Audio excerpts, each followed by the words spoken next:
Dry Creek, Wyoming Territory, winter of 1887. The wind came down from the bighorns like a voice that didn't care who heard it.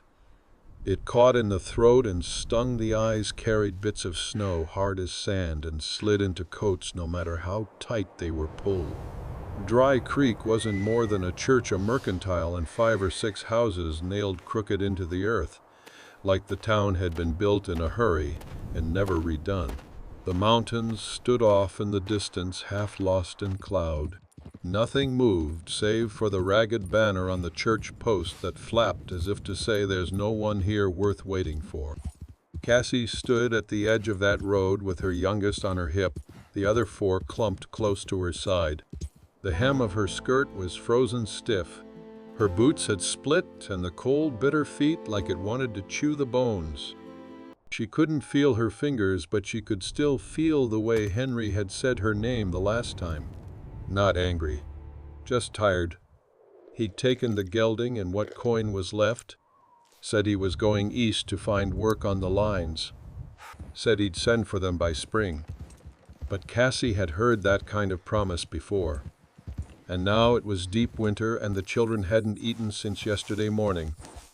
Eli, her eldest, tried to stand tall. He was 10, but worn thin. With worry, his cheeks wind-burned, his arms wrapped around his little sister, as if he could keep her from knowing how bad things were. Ruthie whimpered now and then. Not from pain, just the sort of soft noise a child makes when she's near the edge of giving up. The baby hadn't cried at all. Cassie turned to face the church. The Reverend wouldn't come out. She'd knocked. She'd begged. "The Lord helps those who help themselves," he'd said through the door. His wife had stood behind him in a fine wool shawl, not meeting Cassie's eye. The town had nothing for her. The mercantile woman had let her sweep for some flour a week ago, but there was no more charity. Just nods that weren't kind and glances that said, "Why'd you have so many mouths if you couldn't feed them?" Cassie didn't cry. Not because she was strong, but because it felt like she'd used up all the crying she'd ever be allowed in her life. There wasn't even room in her for anger. Just a hollow throb in her chest that matched the wind's rhythm. They stood like that until a shape appeared down the road. At first it was just movement, the kind your eye catches without believing. A figure on horseback, coming slow. Broad-shouldered coat, long brim pulled low. The horse moved at an even pace, no rush in it. Cassie straightened, shifting the baby. Eli looked up. The others turned toward the sound of hooves crunching ice. She didn't recognize him. That was both a relief and a fear. When the man stopped, he didn't speak at once. He looked down at them, his face shadowed under the brim. Snow clung to his duster and the leather of his gloves. He said nothing for what felt like a long while, his gaze moving from child to child, then resting on Cassie. "Your man?" he asked, voice rough but not cruel. She blinked. "Gone," she said. The man nodded once. "How long you been standing here?" "Long enough." He looked off toward the mercantile, then the church. Saw the closed doors. Read the whole story in a single glance. His horse shifted and he stroked its neck. "There's a place west of here," he said finally. "Small spread. Not much, but it's got heat." "Got meat?" "Work too, if you'll do it." Cassie didn't answer. She couldn't yet. Not because she didn't want it, but because her legs had gone numb and her mind was slow with hunger and disbelief.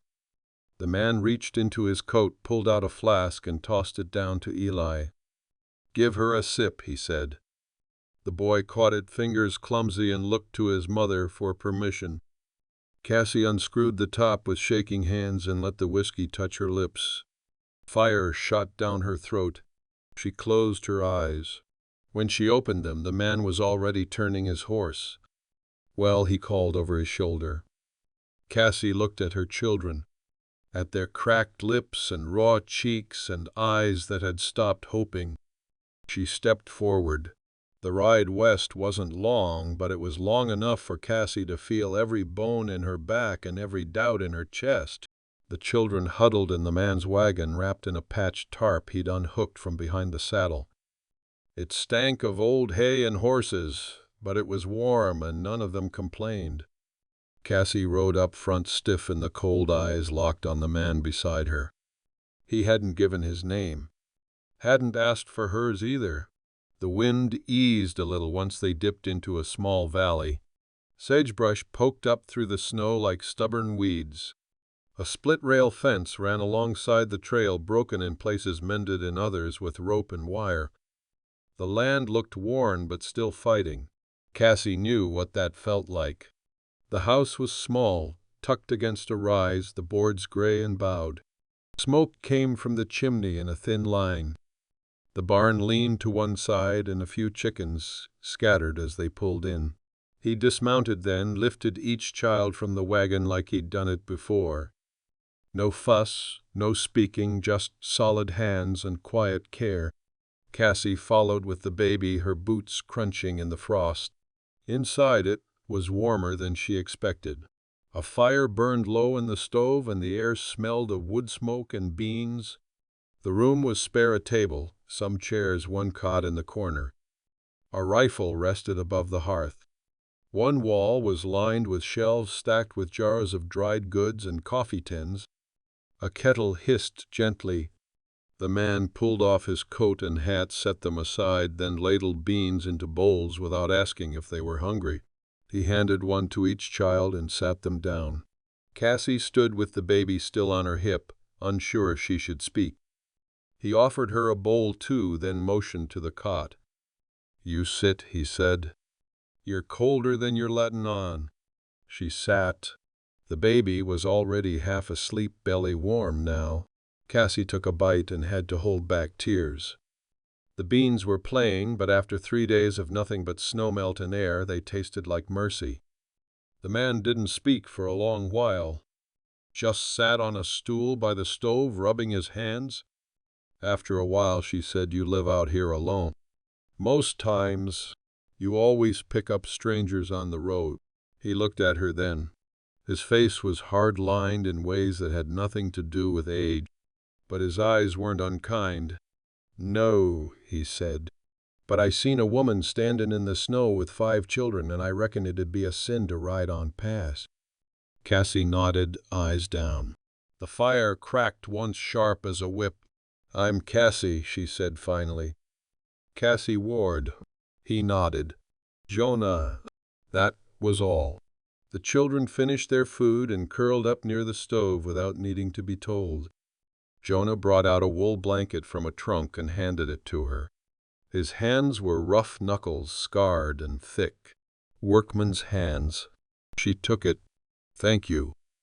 Jonah gave a short nod. Then he turned and added another log to the fire. "You can have the cot tonight. I'll take the floor." Cassie looked around the room. "This your place?" "It is. Is you alone long?" He was quiet for a beat too long. Then long enough. Cassie could have asked more, but she understood that kind of silence. She had her own. She stared into the fire, rocking the baby gently. She thought of Henry, the way he used to laugh before everything soured, before the debt, before the drinking, before the promises that came out sweet and dried up quick.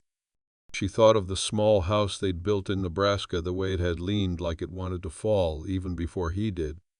She thought of how quickly love turned into something else, how she'd watched him ride off without looking back, and how she hadn't even called after him. The baby stirred.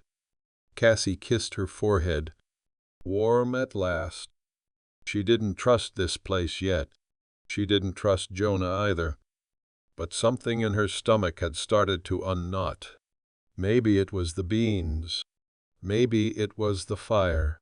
Or maybe it was just that he hadn't asked for anything. Subscribe and don't let the silence win. Morning came slow, with light leaking in through warped planks and wind whispering at the corners of the house. Cassie opened her eyes to the sound of metal scraping the sharp ring of an axe outside. She sat up in the cot, the baby still tucked warm against her chest, Her other children tangled like puppies on the floor near the stove. They'd slept hard. She had too. For the first time in weeks she hadn't dreamt of Henry. Cassie rose quietly, laying the baby down in the crook of a folded blanket. Her feet hit the cold floor and she winced. The fire had burned low. She moved to stoke it before stepping outside. Jonah stood by the chopping block near the barn, the axe rising and falling in rhythm. He worked without hurrying, each swing landing clean. The pile of split logs grew by his boots. His coat hung open, breath rising in clouds. Cassie watched for a moment, unsure whether to step forward or let him be. The morning sun was pale but trying, casting the snow in a dull gold that made everything look more forgiving than it felt. When he noticed her, he didn't stop, just spoke between swings. "Coffee's on the stove." Cassie nodded. "You always up this early?" "Livestock don't wait," he said, setting another log on the block. "Don't seem like you got much." "Don't," he agreed. "Just 2 mules, some chickens, and a pig with more attitude than weight." She managed a tired smile. "Still more than I've got." He paused, then setting the axe down in the snow.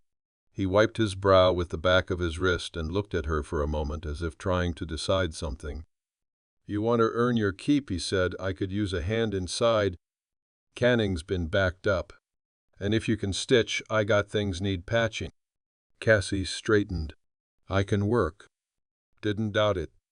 That was the deal. No grand offer. No lecture. Just plain need and a place to meet it. Back inside, Cassie poured coffee and stood by the stove warming her hands.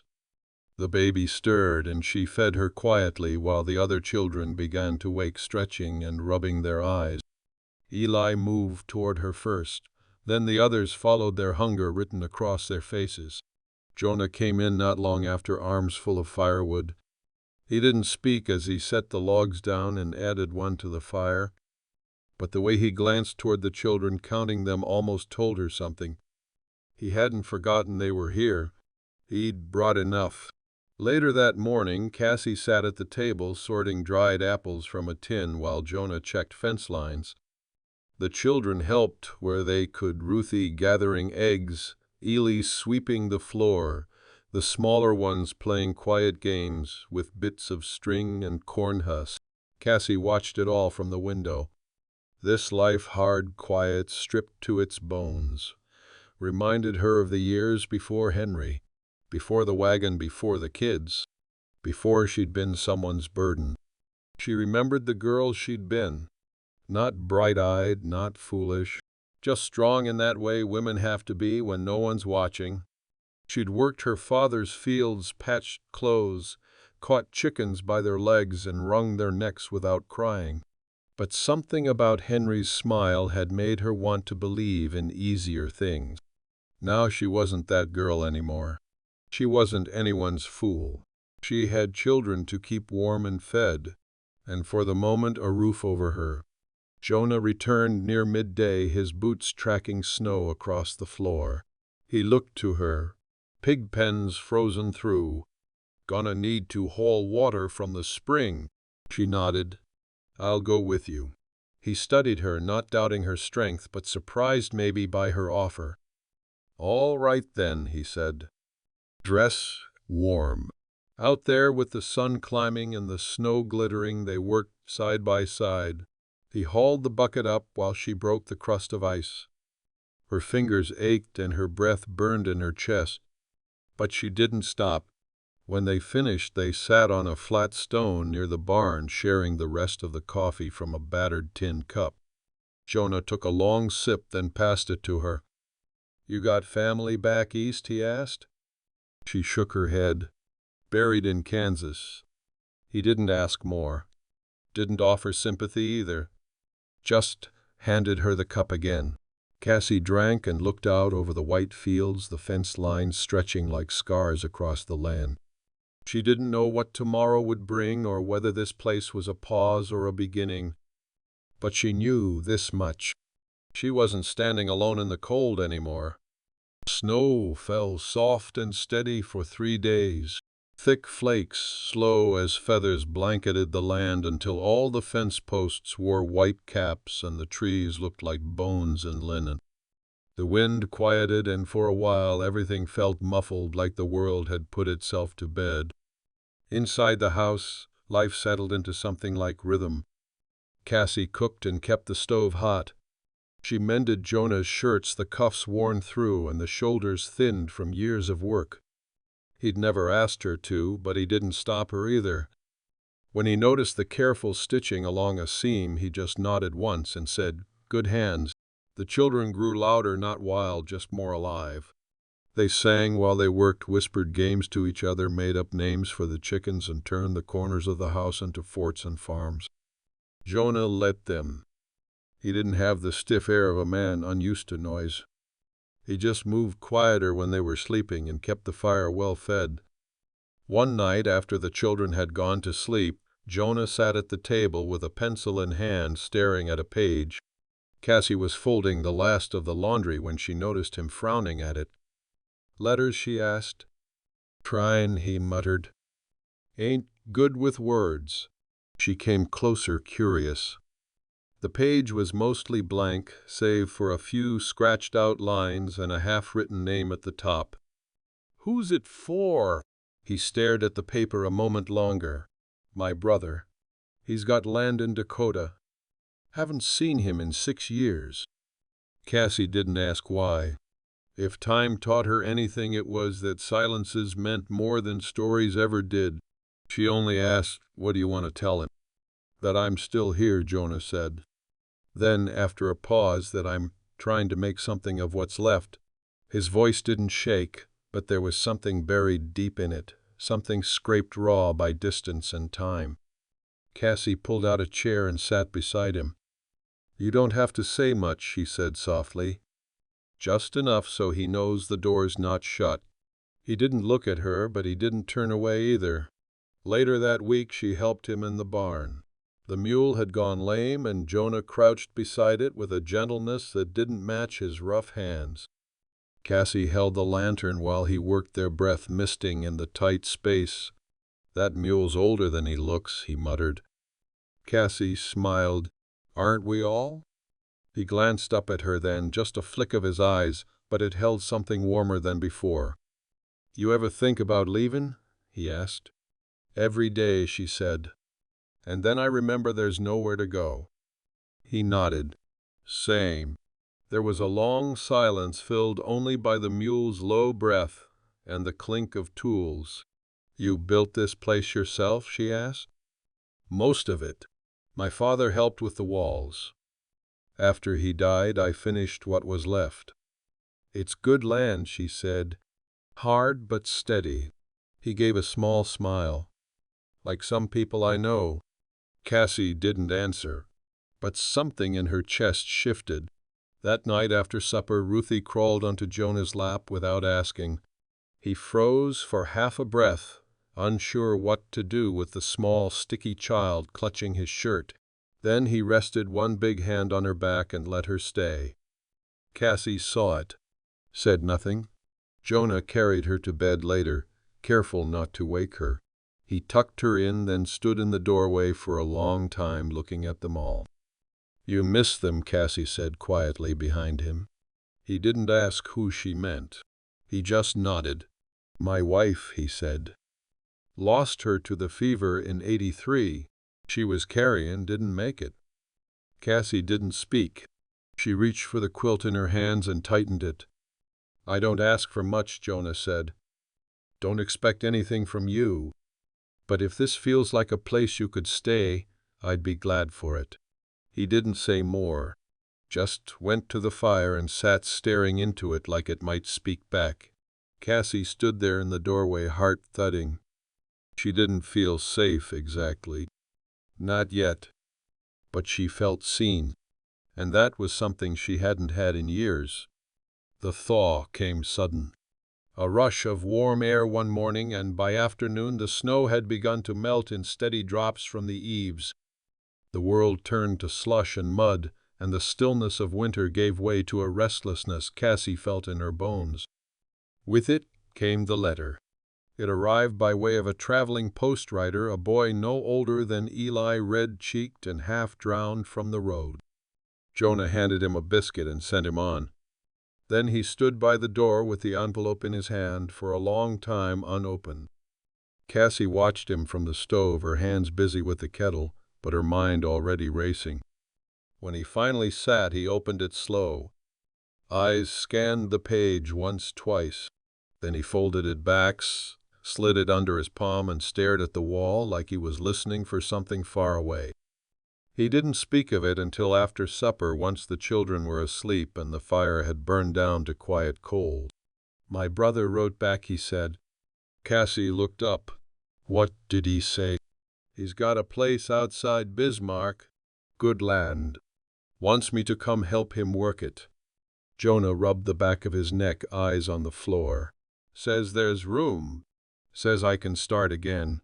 She didn't say anything. Just waited. "I told him I'd think on it," Jonah said. "But it's been years.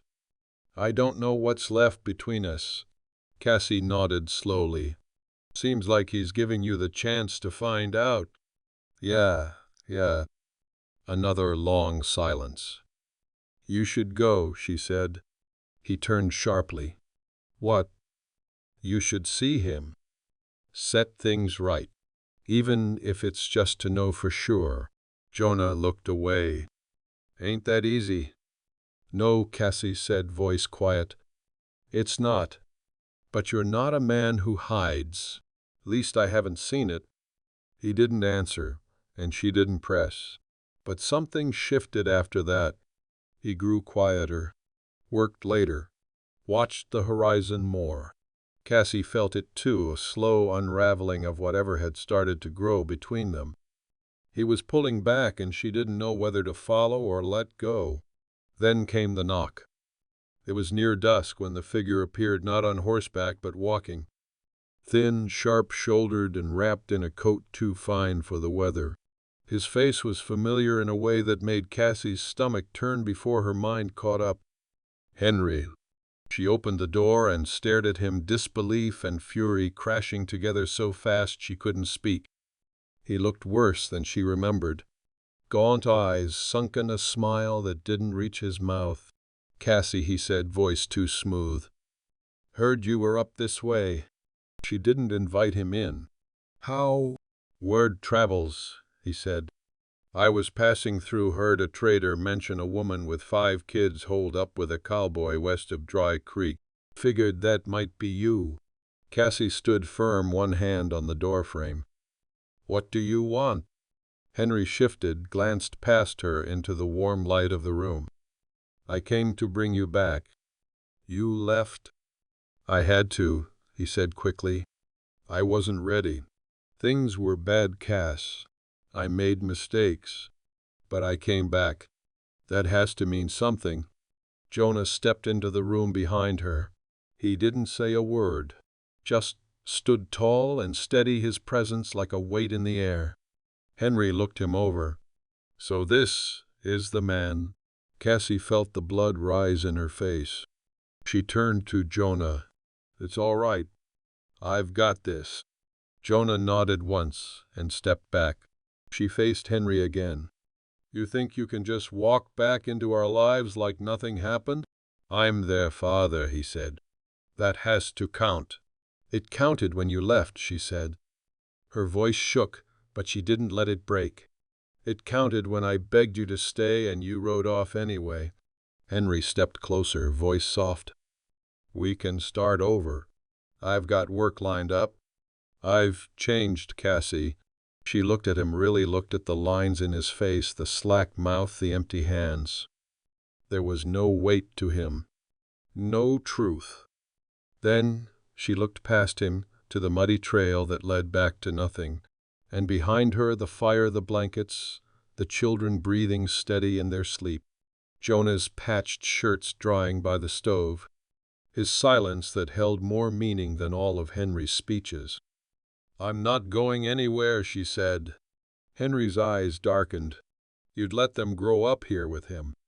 Cassie lifted her chin. Better than with a man who leaves when things get hard. He didn't fight, just turned and walked off into the dusk, his boots sinking in the half-melted snow. She stood at the doorway long after he was gone. Jonah came to her side. "You all right?" She nodded. "I will be." He didn't touch her, just stood with her watching the last light fade. And for the first time she didn't feel like she owed the past anything. That night the wind picked up again. It wasn't the same biting wind from weeks ago, but one that carried weight, a kind of restlessness that made the boards creak and the chimney moan. Cassie couldn't sleep. She sat by the fire, elbows on her knees, watching the flames shift and fall. Jonah came out from the barn, late boots, heavy with mud, and saw her there. He didn't ask what she was thinking, just sat down across from her, arms resting on his thighs. "He'll be back," Jonah said after a long silence. "Men like that don't walk away unless they think there's still something left to take." "I know. He tries anything." "He won't," she said. "Not now."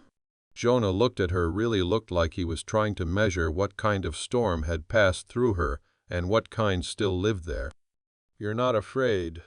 "I was, for a long time." She paused, brushing her hair back from her face. "But fear's just a kind of waiting. And I'm done waiting." The fire cracked sharply. Jonah leaned forward. "Why didn't you go with him?" Cassie took a breath. "Because I've lived that life. I know what it costs. And what we had here, me and the children, it's real. It's not sweet words or promises made when the sun's shining. It's quiet, solid, like fence posts sunk deep." Jonah looked away, throat working. "I keep thinking about what you said," she went on, "that your brother offered you a new start. Maybe this is mine." He was quiet for a long moment. "Then you still got a choice. I don't expect you to stay." She leaned back in the chair. "You gave me shelter without asking questions. You fed my children without asking for thanks. And you stood next to me without trying to fix me. That's worth more than anything I left behind." Jonah's face didn't change, but his hand shifted just slightly, as if he wanted to reach for hers, but didn't know if he should. "Do you want me to stay?" she asked. He looked her in the eyes then. Steady. "Honest. I want you to stay because you want to, not because you need a roof, not because it's easier than running." Cassie nodded slowly. "Well," she said, standing and walking toward the window, "then I'll stay. And we'll see what we can build." The next morning brought mud and fog. Henry didn't come back. Days passed. The thaw grew stronger.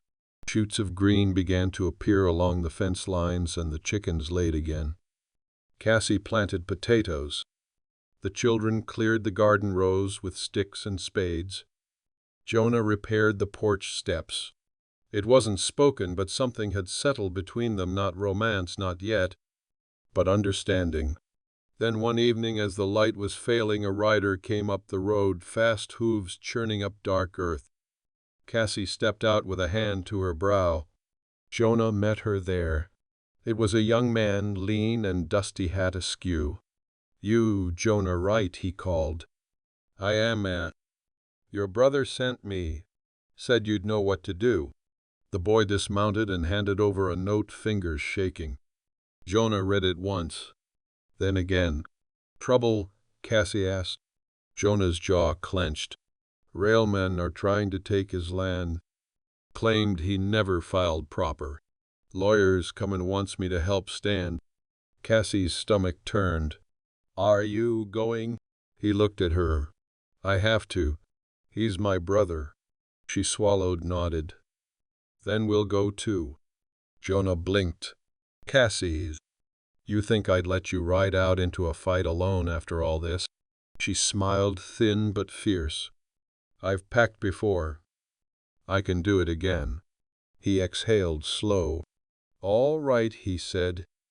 They rode out the next morning at first light wagon loaded with children and tools, food packed in sacks tied with old ribbon. Cassie sat beside Jonah, one hand on the reins, the other resting near his. He looked at her once, not smiling exactly, but something close. "You sure?" She looked out across the hills, wind tugging at her hair. Yeah. "I'm sure." Whatever waited ahead, they'd face it together. The road east to Dakota was long and pitted, lined with frostbitten shrubs and wild patches of prairie grass pushing up through the thaw. Cassie kept the baby tight against her chest under a wool shawl, and the older children dozed in the back of the wagon, rocked by the uneven trail. She hadn't said much since they crossed the state line, but her eyes missed nothing. Not the vultures circling high above, not the burned-out homestead they passed near midday, not the black clouds gathering to the north. Jonah rode ahead on horseback, eyes scanning the horizon like a man used to watching for what might come out of it. When they stopped to rest the animals near a stand of bare cottonwoods, he rode back and crouched beside the wagon. "Won't be long now," he said. "My brother's land is just a few miles out." Cassie nodded. "And the men trying to take it?" "They'll be there," Jonah said. "Lawyers don't come without confidence. Or teeth." She studied his face. "You're sure about this?" He looked down, hands in the dirt. "Not sure of anything but that I owe him this. He stood by me once before the war. Never asked for a thing in return." Cassie didn't ask what happened after. She only said, "Then we stand with him now." The boy who brought the letter, Thomas, had ridden on ahead. They found him waiting at the edge of the brothers' land beside a barbed fence, barely holding together. Beyond it sat a weather-beaten house not unlike Jonah's, and a stand of cattle lowing near a dry creek. "They came yesterday," Thomas said, voice tight. "3 men. One of 'em says he's a land agent from Chicago. Brought a paper, says your brother forfeited his claim." Jonah's jaw went tight. "He didn't." "I know that," Thomas said, "but they don't care. They're threatening court." "Where is he now?" "Inside," the boy said, motioning to the house. "Wife's sick. Real sick. He's scared he's gonna lose both." Cassie climbed down from the wagon without a word and lifted the baby into her arms. Eli followed her. Ruthie clutched the back of her skirt. Jonah watched them, and something flickered behind his eyes. "You don't have to be here for this," he said quietly. Cassie met his gaze. "Yes, I do." They walked to the house together. Inside, Jonah's brother Caleb stood with a rifle across his knees and red-rimmed eyes. He was thinner than Jonah Hare, more gray than black, but the resemblance was clear in the set of his shoulders, the way he didn't flinch when the wind slammed the door behind them. "They're coming back tomorrow," he said after a quiet hello. "Bringing some man in a coat who claims he's with the court. I can't fight them with a sick wife and 2 cows left to my name." "You're not alone anymore," Jonah said. Cassie stepped forward. "Do you have the original land grant?" Caleb nodded. "In the chest. Then we'll make copies. Post them in town. Talk to neighbors. Find anyone who'll vouch for your claim. Truth still counts for something." Caleb gave her a long look. "You always talk like that." Cassie shook her head. "No, just when it matters." That night they worked by lamplight. Jonah rode to the nearest township to speak with the clerk. Cassie stayed behind, organizing what papers they had, teaching Eli how to write out names in a steady hand. The next day the lawyers came. 3 of them, just like Thomas said, slick coats, wide smiles, and a sheriff who looked none too pleased to be involved. Cassie stood beside Jonah on the porch, arms crossed. The children watched from inside, silent as church pews. The lead man, tall and smooth-voiced, stepped forward. "We're here to settle this dispute with Mr. Caleb Wright." Jonah shook his head. "You'll deal with me. He's tending to his wife, and you are his brother." And his witness. Cassie lifted a sheaf of papers and held them out. File dated and signed by the township clerk. 3 neighbors have vouched for the original claim. You can try and twist the law, but you won't win. The man smirked. I think a court might see it differently. Maybe, Cassie said. But the town won't. And you'll be mighty unpopular hauling a sick man into a courtroom on paper that won't hold up. The lawyer hesitated. The sheriff shifted, coughed once, then tipped his hat. I think this is done. The lawyers left. Jonah didn't speak for a long time. Just stared out across the land, fists slowly unclenching. Caleb came out an hour later, pale and hollow-eyed. You saved my home, he said. Jonah shook his head. No, she did. Cassie didn't answer, just walked to the wagon and lifted the baby in her arms. She was tired, but something in her had settled. She wasn't just surviving anymore. She was standing. The next morning the wind carried birdsong instead of snow. It was faint, but Cassie heard it as she stood at the edge of the pasture watching Ruthie try to feed a stubborn calf with hands too small for the job. The earth beneath her boots was wet and soft. Spring had taken root. Inside the house, Caleb's wife had begun to eat again. Weak, but healing. The children played quieter now, as if they sensed the storm had passed. The days had taken on a different rhythm, not easy, not gentle, but honest. Earned. Cassie found Jonah fixing a fence rail near the back of the property, sleeves rolled to the elbows, a deep line in his brow as he measured the beam. He looked up when she came near. She's better, Cassie said. Jonah nodded. You did that. No, she said. She did. She held on. Like we all do. Jonah drove the last nail in with 2 clean strikes, then leaned on the post. I've been thinking. Cassie folded her arms. Waited. I could stay here, he said. Help Caleb get back on his feet. But once he's steady, I'm going home. To Wyoming. To our place. Cassie felt her breath catch. Not because she was surprised, but because of the way he'd said our. Jonah continued. I want to fix the roof before the rains. Expand the garden. Maybe build on a room if I can get the wood. She looked at him, heart pounding, slow and steady. I want you with me, he said. Not because I need someone to cook or patch my shirts, but because I want to hear your voice at the end of the day. I want to see you laugh again. Not just once in a while. Cassie didn't speak for a long time.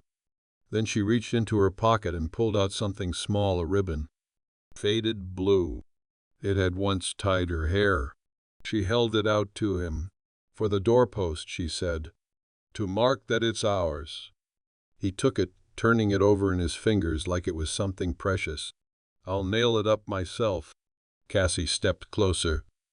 We're not what we were, she said. I've got 5 children and not a drop of patience left for men who don't know how to stand still. Jonah gave a slow smile. Good. I'm tired of running. They didn't kiss. They didn't need to.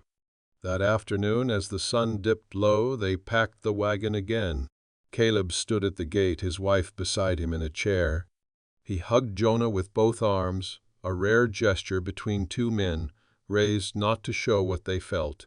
The children waved, calling out goodbyes. The road home was softer now, edged with early wildflowers and patches of green grass returning like they'd never left.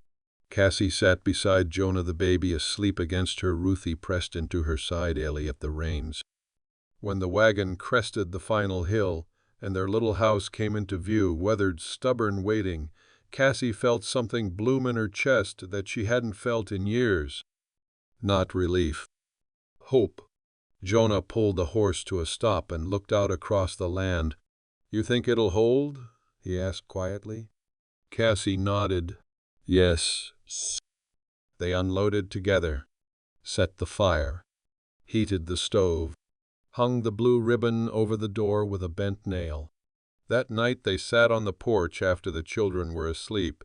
The stars stretched wide overhead, no longer cold, just vast and full of promise. Jonah took her hand, not to claim it, just to share the warmth. Cassie leaned into his shoulder, and for the first time in a long, long while she didn't look back. The seasons turned steady after that. Spring greened the valley, then gave way to summer, dry heat, tall grass, and long days full of honest labor. Jonah rebuilt the back wall of the barn with Ellie's help. Cassie planted beans and potatoes that grew fast in the softened soil. The baby learned to walk in the dust near the fence line, her tiny hands always full of rocks or flowers or whatever else the earth gave up without protest. They lived without grand speeches. The love between them showed up in the work, the way Jonah checked the roof before storms rolled in, the way Cassie salted meat for winter without being asked, the way they looked at each other across a quiet table, soft and sure. The ribbon over the door faded to gray by the time the first frost came, but Cassie didn't replace it. It had done its job. This was home now. One late autumn morning, Cassie stood on the porch, hands resting low against her belly. She hadn't said it out loud yet, not to Jonah, not even to herself. But she knew. The feeling was deep and quiet, a steady weight and a sudden tenderness toward everything around her, the children's laughter, the chimney smoke, the rough boards underfoot. Jonah stepped out behind her, wiping his hands on a rag. "Cold's coming in early." She nodded, then looked up at him, lips parting, unsure of how to say what she needed to. But before she could speak, Jonah reached past her and tapped the doorframe. "We ought to build another room," he said. Cassie turned, heart thudding. "Why?" He didn't smile, not fully, just that small lift at the corner of his mouth that meant he already knew. "Because we'll need space." She laughed then, surprise raw and real. He pulled her close. She let him. Later she sat near the stove, a quilt in her lap, the baby asleep at her feet, and Ruthie pressing dried flowers between pages of a book. Outside, Jonah sanded the cradle. Ellie had helped him build the corners round and strong. There was no fear in her anymore, only the deep-rooted calm of having chosen something and been chosen in return. A tin cup hung on the wall, the same one Jonah had passed to her that first bitter morning. Above it, a row of jars lined the shelf full of food they'd grown themselves. There was a rhythm now, a shared silence that held more love than words ever could. As the sun sank behind the hills, casting everything in gold, Cassie stood at the threshold of the house. Her children were inside. Her man was just steps away. And beneath her hand, new life stirred. This wasn't the life she had planned. It was better. The land keeps speaking. Subscribe to listen.